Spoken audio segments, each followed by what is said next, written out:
Morning everyone. Formula One, the pinnacle of motorsport, the crown jewel of racing. Formula One may just be known as 20 fast drivers going around the track. However, there is far more beyond that. There is data is very important on these races, whether how can a team win a race and how they run a race. Today my aim is to show how strategies in Formula One is the world behind Formula One in data and in strategies, or as I like to call it, the 4D chess on wheels. First and foremost, tires. Now you may ask, aren't tires just rubber circles? They couldn't really mean anything, could they? You couldn't be more wrong.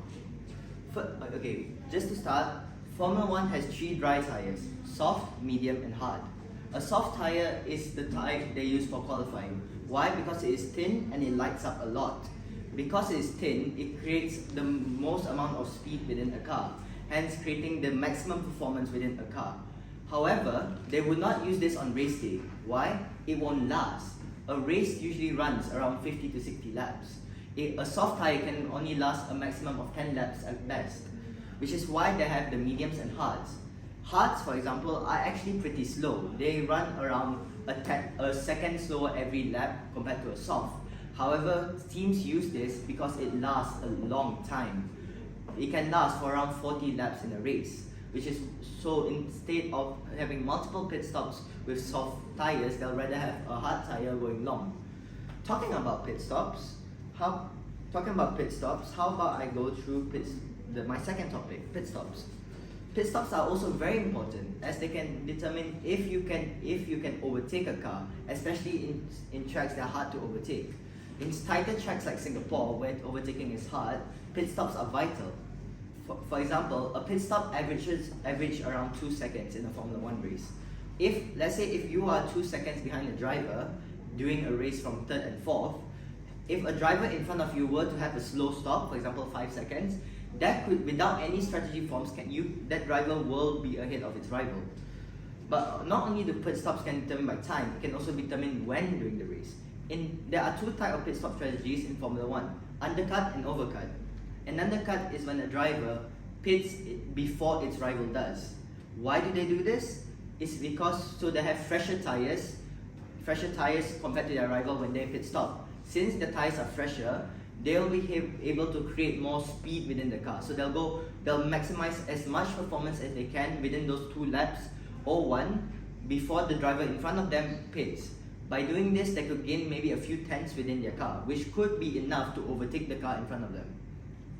Secondly, it's called overcut.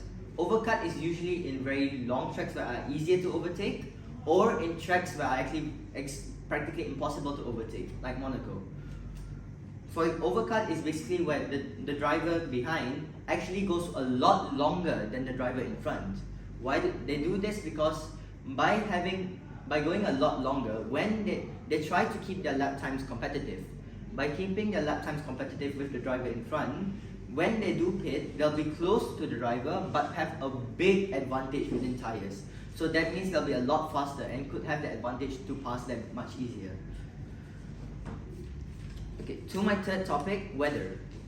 Weather is known as the equalizer in Formula One. As the great Ayrton Senna, 3-time world champion, once said, rain will make all cars equal.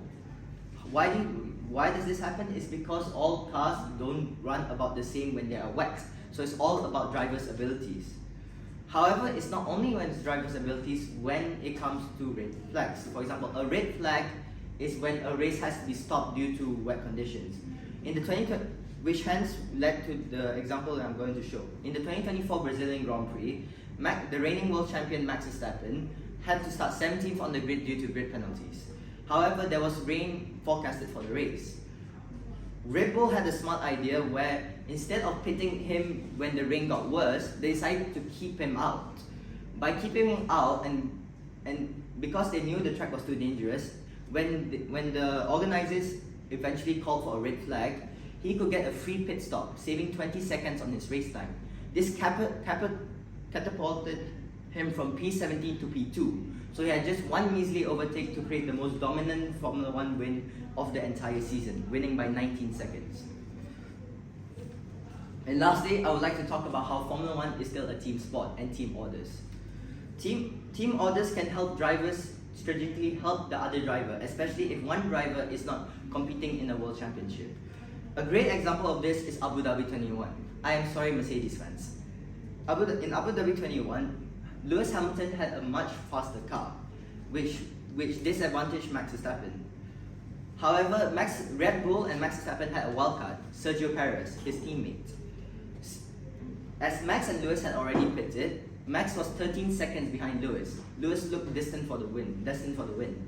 However, because Sergio Perez had not pitted and Red Bull were not fighting in the Constructors' Championship no more, they decided, how about we use Sergio Perez as a blockade to Lewis Hamilton, just to block him.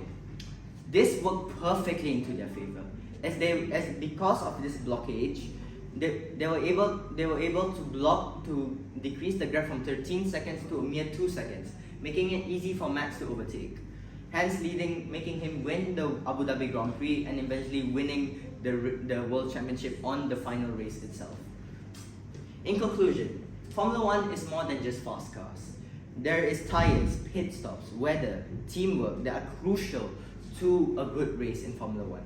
And at the end of the day, it truly is a mental warfare and it's all about finding checkmate. Thank you.